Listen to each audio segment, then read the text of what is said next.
Good afternoon. Welcome to Jim Munley's World of Weather. Clicked on to long-range weather forecast discussion for January 14th to 28th. We're going to take a look at the polar vortex again because you can see it is stretched and becomes split. And this is what we're having the pattern to look like during this period.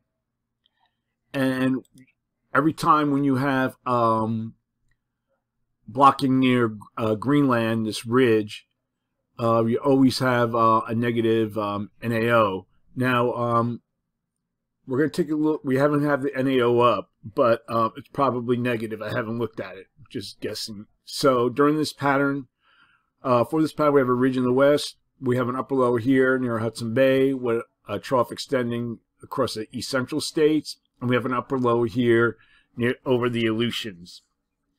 Now, within this flow, we will have several pieces of energy that will rotate, and each one has to be watched for possible development. Now, here on Friday, I have one system exiting here. You can see it. And then we go forward. Then we have another system here that drops down to the southeast. See it here? And then begins to curve up the east coast. Now, the models here, you can see there's a general westward shift.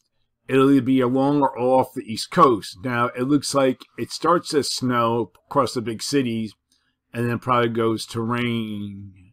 Can't see the 540 line. Go back a little bit.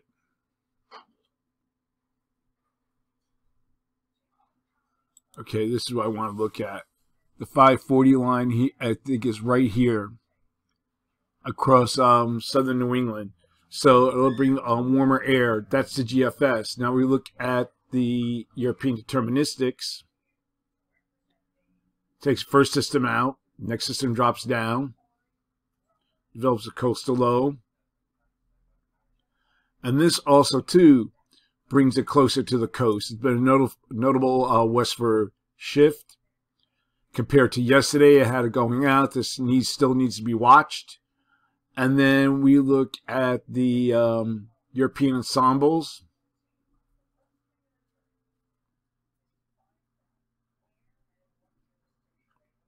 Keeps it mostly offshore, 540 line here, across southern New Jersey. So it's a colder solution, but no precipitation. Okay? So each one of these systems has to be watched. We have a system moving through the Midwest. And this will bring the potential for heavy snowfall for parts of the area. Energy will move through the southeast and off the east coast. Could support development of a coastal low I showed you over the weekend. There is a potential for wintry precipitation for parts of the Mid-Atlantic and the Northeast. We have to keep an eye on that. Okay, going back to the period, this is for January 19th to 23rd.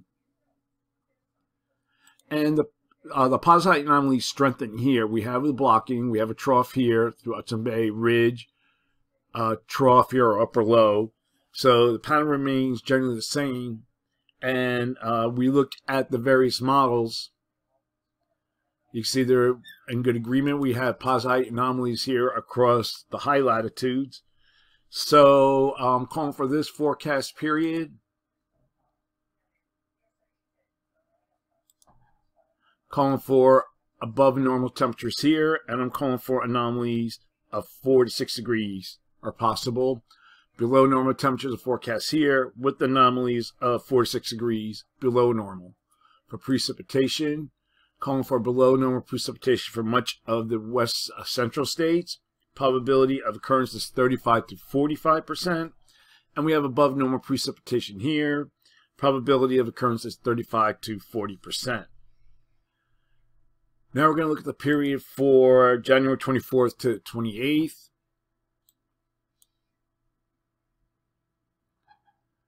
We still have our ridge trough configuration, still strong posite anomalies according to the GFS.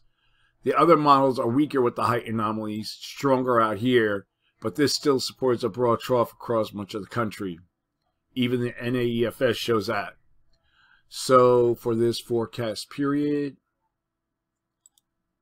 I'm calling for below normal temperatures for much of this region here, and I'm calling for anomalies of 2 to 6 degrees below normal for precipitation.